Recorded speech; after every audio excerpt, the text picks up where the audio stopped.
We are back in the CC office in Warsaw this week again with Marek Matraszek, our chairman. Hello, Staszek. Good morning. So the new government of Prime Minister Morawiecki, we already know that it's going to be Prime Minister Morawiecki, has been announced somewhat in the last week. We still don't know all the details. They're going to emerge next week, but we can already discuss, I think, the most important takeaways. First of all, Mateusz Morawiecki will continue as head of the Council of Ministers.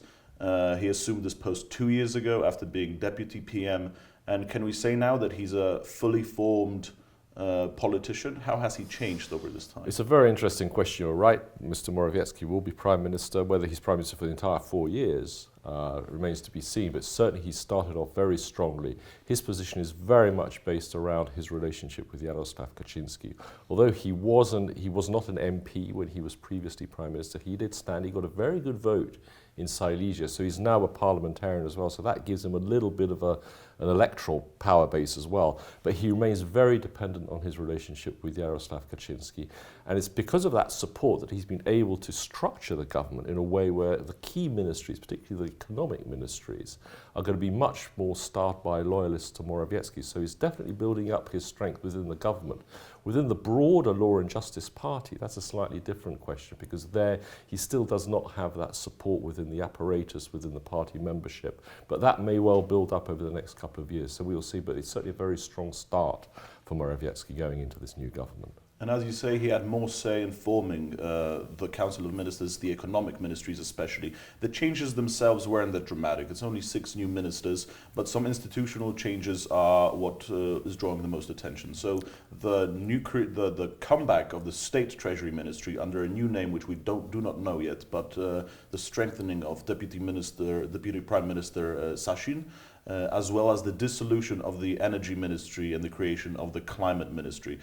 How significant are those changes? Well, I think they're significant. Well, for several reasons. You're right. There are more loyalists to Morawiecki coming into the cabinet, particularly the new Minister of Finance, Tadeusz Kościński, who's a very old-time colleague and personal friend of the Prime Minister. That will give Morawiecki continued control over the budget and the finances.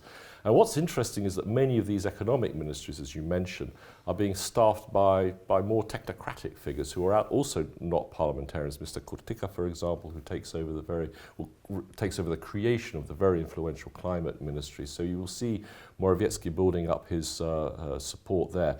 And you're right, the real figure to watch in the new government will be Mr. Sasin, who will be effectively the minister of what used to be called the Ministry of State Treasury, which commands control over all of the state enterprises in Poland.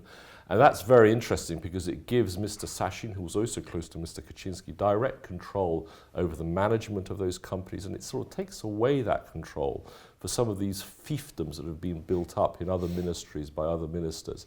So it's a concentration of power, once again, out of the hands of the old party apparatus and much more closer to both Mr. Kaczynski and Mr. Morawiecki. I think it was Deputy Prime Minister Gowin who referred to it as princedoms. Yes. And that's what I wanted to relate to, the balance of power between the Law and Justice coalition partners. So the fraction of Deputy PM Gowin and the fraction of Justice Minister Ziobro, because they got more parliamentarians this term, they have more to say, and these discussions are still going on, but how is this balance of power forming? Well, it's, as you say, it's still an ongoing battle, because even as we speak, the leaders of the 3 parties, we have to remember that the United Right is actually an effective coalition between Law and Justice and these 2 smaller satellite parties, are underway because there are a number of issues which remain unresolved, particularly at the deputy ministerial level, the level of the voivodeships, 1 or 2 nominations in state institutions. But above all, there still is no renegotiated inter-party agreement, which was the basis of the previous government. That still remains to be done.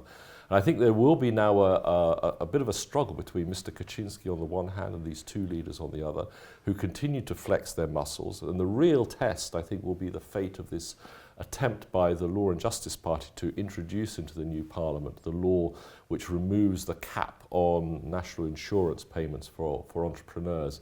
It's a very controversial measure which was highly resisted by Mr. Gowin during the campaign and immediately after the election. And the fate of that bill, whether or not Mr. Gowin's effective veto of it will be maintained will be a very interesting test of the new balance of power.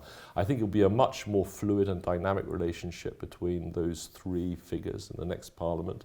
And you already see Mr. Govin and Mr. Jobre flexing their muscles. It's a much more interesting interplay within Law and Justice as well as between Law and Justice and the opposition. Thanks, Marek. The political scene is very dynamic now, and I think I'll see you next week when we have the full council more of news to ministers. report then. Yes. Thanks. Thank you.